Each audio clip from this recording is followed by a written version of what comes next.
আর এইরকম টাইপের ধরো ডাইনিং যে দেখা মাত্রই বলে দিচ্ছে কত বছর পুরনো।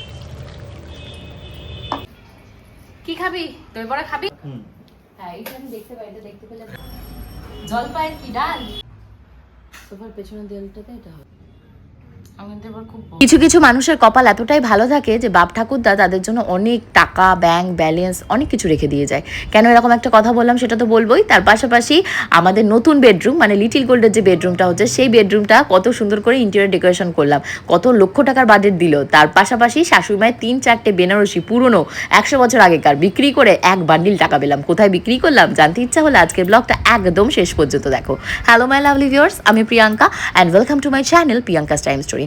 সকালবেলা ঘুম থেকে উঠে কালকে রাত্রি বান্ধবীদের জন্য চাউমিন বানিয়ে রেখেছিলাম, কারণ ফ্রেন্ডশিপ ডে গেছে। বললাম না, এক বান্ধবী চকলেট, এক বান্ধবী মিষ্টি খাইয়েছে, তাই আজকে আমার টান। আমি কালকে রাত্রেই চাউমিনটা মোটামুটি রান্না করে রেখেছিলাম, এখন মাইক্রোওভেনে গরম করে নিয়ে চলে যাব।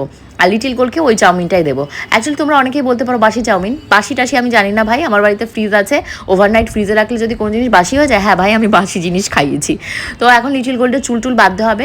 আজকে কিন্তু আমরা আগে আগে রেডি হয়েছি, আজকে বলে নয়, লাস্ট ধরো 2-1 দিন আমার জন্য হয়তো লেট হয়েছে। লেট মানে কি, গাড়ি এসে আমাদের দাঁড়াতে দাঁড়াতেই আমরা সিঁড়ি দিয়ে নামি, সেই মুভমেন্টে আমার জন্য খুব একটা গাড়ি লেট হয় না। বাট আজকে অনেক আগে আগে ফার্স্ট আমরা নিচে গিয়ে দাঁড়িয়ে রয়েছি, যেহেতু বাড়িতে এক্সাম চলছে। অনেক ভোরবেলা থেকে ধরো 5টা 5:30টার আগে থেকেই হয়তো সবার ফোন আসা শুরু হয়ে যায়। আগে আমি অ্যালার্ম লাগাতাম 5টা 27-এ, এখন আমি অ্যালার্ম লাগাই ধরো 5:45 ওরকম নাগাদ, কারণ উঠে আমি দেখি আমি 30 মিনিটের ভেতর ইজিলি রেডি হয়ে যেতে পারছি। আগে পারতাম না, আগে না তালগোল হারিয়ে ফেলতাম। যেহেতু এখন কন্টিনিউয়াসলি স্কুলে যাওয়া হচ্ছে, 3-4 মাস হতে গেল, এখন একটা আয়ত্তের ভেতর চলে এসেছি। স্কুল করে আমরা এখন বাড়ি চলে এসেছি, এসে দেখি আজকে নিচে রান্না হচ্ছে। তো আমি ভাবলাম আজকে নিচের থেকেই রান্নাবান্না খাবো, ঘরে আর বিশেষ কিছু রান্নাবান্না করবো না। এসে লিটিল গোলকে মানে পড়তে বসানো তো যাবে না, ওকে এনে মানে ফ্রেশ করব।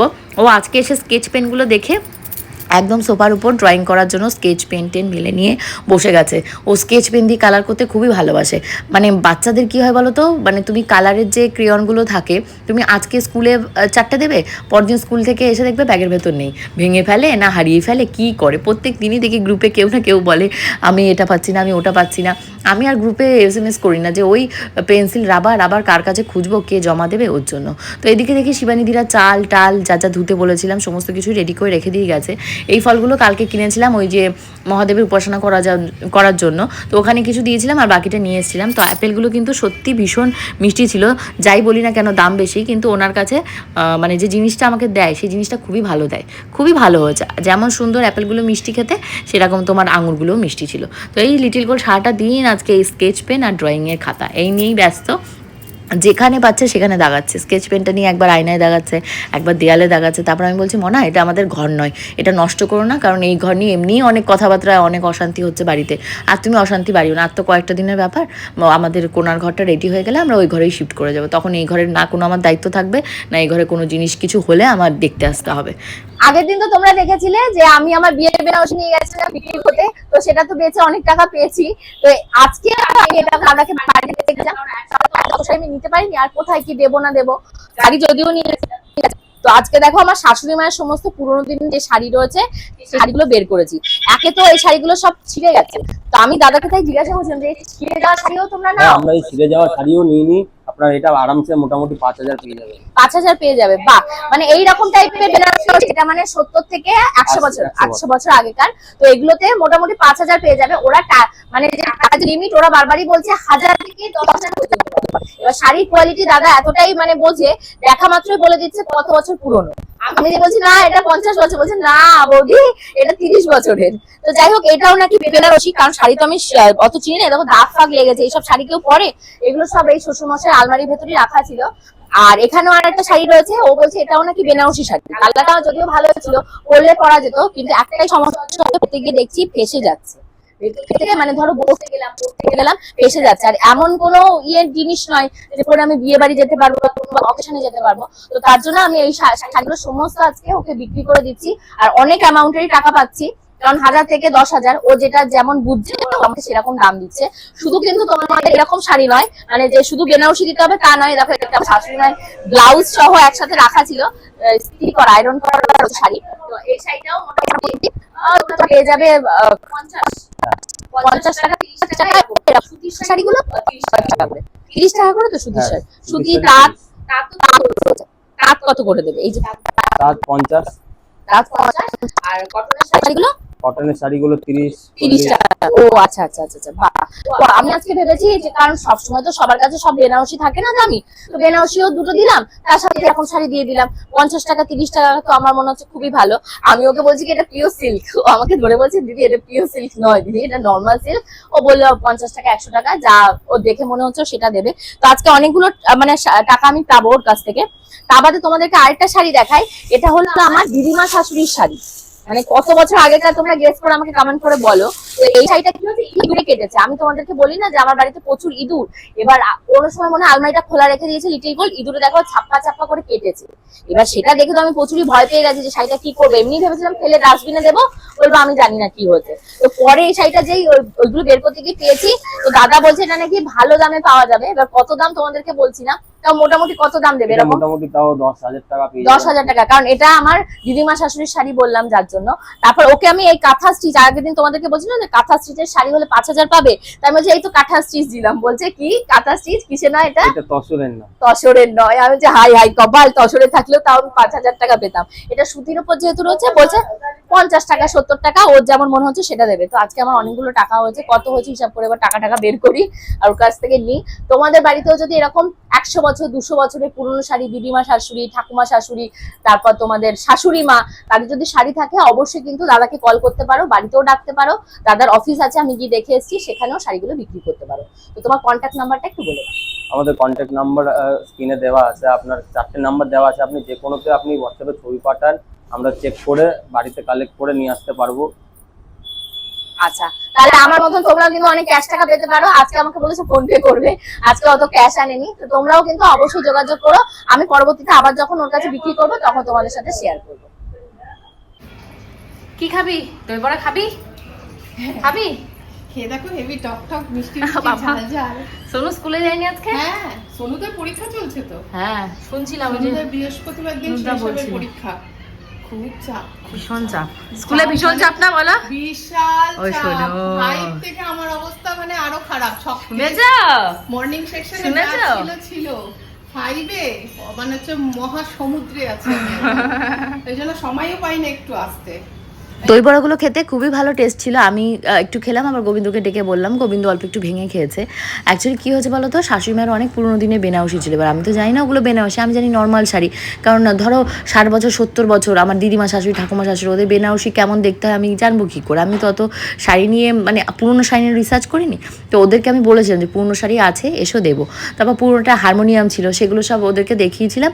ও দেখালে টাকালে একটা দাম বলেছে, তার দামে আমার পোষায় না। আমি বললাম তুমি বাড়ি গিয়ে ভাবো, ভেবে দেখো, আমি যা দাম বললাম সেই দামে যদি দাও আমাকে কল করো। তো তারই ভেতরে যে তোমাদের গোপুদা বলছে 25 কেজি ওজনের কাতলা মাছ। আমি বলছি কি না কি আহামরি কাতলা মাছ হবে ওজন শুনে, বাবা ভাজতে গিয়ে দেখি পচা ভেড়ে, মানে এত জঘন্য মাছ। ওই আগের দিন যার কাছ থেকে ইলিশ মাছ নিয়েছিলাম, আমি বাজারে তার নাম বলছি না কারণ সবাই সবার ব্যবসা করে খায়, ওর মাছটা ওই রকম, ইলিশ মাছটাও দাম আন্দাজে একদমই ভালো না। 1500 টাকা 1600 টাকার মাছ এনেছে, একদম দেখে মনে হবে 700 টাকা দিয়ে ওই ইলিশ মাছ কেউ কেনে না। সেই রকম ভেড়ে পচা এই মানে কাতলা মাছটা, যেমন মানে যখন আমি বের করেছি না, রক্তটা দেখলে তো বোঝা যায় কোনো তাজা রক্ত না, সেই ব্রাউনিশেরও ব্রাউনিশ ব্ল্যাকিশ হয়ে গেছে রক্ত। মানে অন্তত পক্ষে 50 দিন আগেকার কি 70-100 দিন আগেকার হয়তো কাতলা মাছ কেটেছে। তারপর আমি বলেছি আমার ফ্রিজে আর বাকি যে কয় পিস মাছ রয়েছে সেই কয় পিস মাছ ওকে ফেরত দিয়ে আসবে, ফেরত দিয়ে যা মাছ হয় সেই মাছ নিয়ে আসবে। রান্না করা মাছগুলো আর কি বলবো তোমাদের, গপুদার কাছে পচা ধচা বলে তো কোনো ব্যাপার নেই, বলছে ঘেরার মাছগুলো পচা, পেটের মাছগুলো ভালো। আমি যে কটা পারো তুমি সব কটা খেয়ে ফেলো, 5-6 পিস রান্না করেছি তুমি সব কয়টা খাও। তাই ওই পচা মাছ দিয়ে কোনো ক্রমে ভাত খেয়েছি, কিছুটা ফেলেছি, লিটিল গোলকে কিছুটা দিয়েছি, ফেলেছি, এই করে খাচ্ছি। আর ভাবছি যে মানুষের মানে বাপ ঠাকুরদা কত সম্পত্তি বানিয়ে রেখে দিয়ে যায়, সবসময় সেই খোটাই শুনতে হয় যে শ্বশুরের বাড়ি, বাপের বাড়ি। আমি সারা জীবনে কিছু করতে পারিনি, বা আমার বর সারা জীবনে হয়তো বাড়িঘর কিছু বানাতে পারিনি, যেহেতু শ্বশুরমশাই করা ছিল। এখন আমরা যখন বাড়িঘর বানানোর কথা ভাবি তখন আমার মা বলে যে না তোর তো রয়েছে, আবার কেন আলাদা করে করতে যাবি।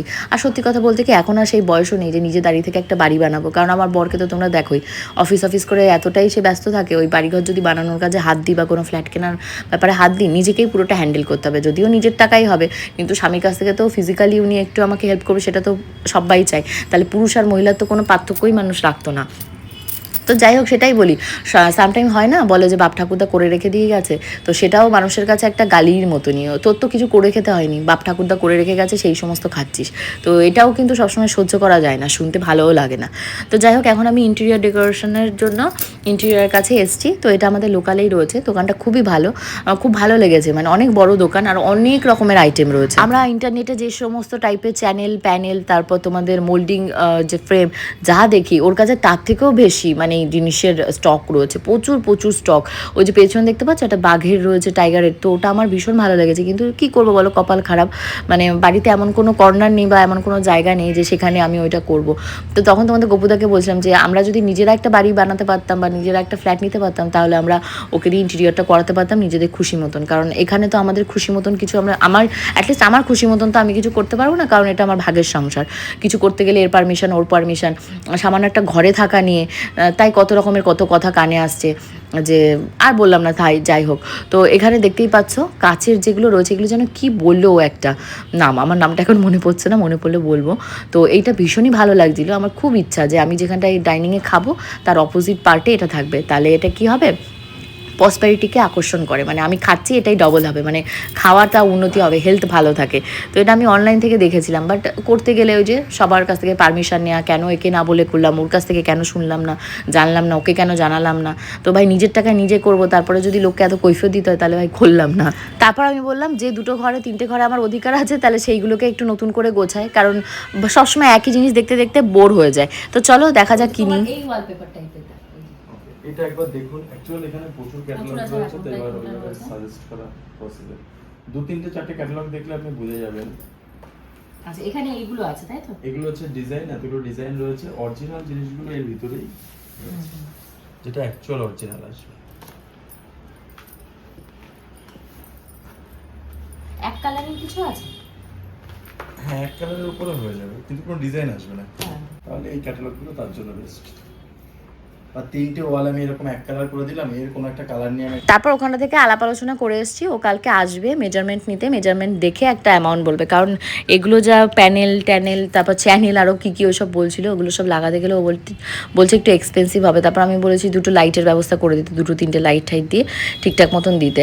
অ্যাকচুয়ালি আমার মানে এইখানে থাকার মানে বিন্দুমাত্র ইচ্ছা ছিল না, কিন্তু কি করব বলো, শ্বশুরমশাইয়ের বাড়ি কেউ কি ছেড়ে দিতে চাইবে বলো? সারাটা জীবন শ্বশুরমশাই গু মুখ থেকে শুরু করে যেটা পেরেছি যেমন পেরেছি, লাস্ট টাইম উনি যখন গেছে ইহলোক ছেড়ে তখনও আমি ওনাকে দেখেছি। তো আমার মেয়ের জন্য হলেও আমাকে এখানে থাকতে হবে, এবং তার যেহেতু বাবার বাড়ি এটা, তো ও থাকুক না, আর ভালো একটা জায়গায় পজিশনে রয়েছে, কেউই কিন্তু শ্বশুরের ভিটে ছেড়ে যায় না, যেটা আমার মনে হয়েছে। তো আমরা পারলে আমাদের মতন আরেকটা করলাম, সেটা থাকলো। তো এখানে লিটিল গোলকে কালকে স্কুলে পাঠাবো ভেবেছি, এখন দেখা যাক, যদি ঘুম থেকে না উঠতে পারে ভেবেছি কালকে একটু মানে স্কিপ করব স্কুলটা। ও স্কুলে ইংলিশের খাতা একটা দিয়ে দিতে হবে, যেটা আমি মিস করেছি, আগের দিন দিইনি, তো সেটা গুছিয়ে টুচিয়ে রেখে দিচ্ছি। আর টিফিনে তো ওকে বেশিরভাগ দিনই আমি স্ক্র্যাম্বল এগ দিয়ে দিই, ও সেটাই খেয়ে নেয়। আর আমি বাড়ি থেকে এখন আর যাওয়ার সময় বুঝেছো মানে ছাতু বা হরলিক্স কিছু খেয়ে যায় না, কারণ আমরা যেখানে বসি ওখানে ওয়াশরুমটা অতটা ভালো না। তো আমি একদিন গিয়ে প্রচণ্ড হয়েছে, তারপর থেকে আমি চেষ্টা করি যে যাতে আমার ওখানে গেলে ওয়াশরুম না পাই। তো যাই হোক, কালকে ব্লগে আবার দেখা হবে। See you in the next.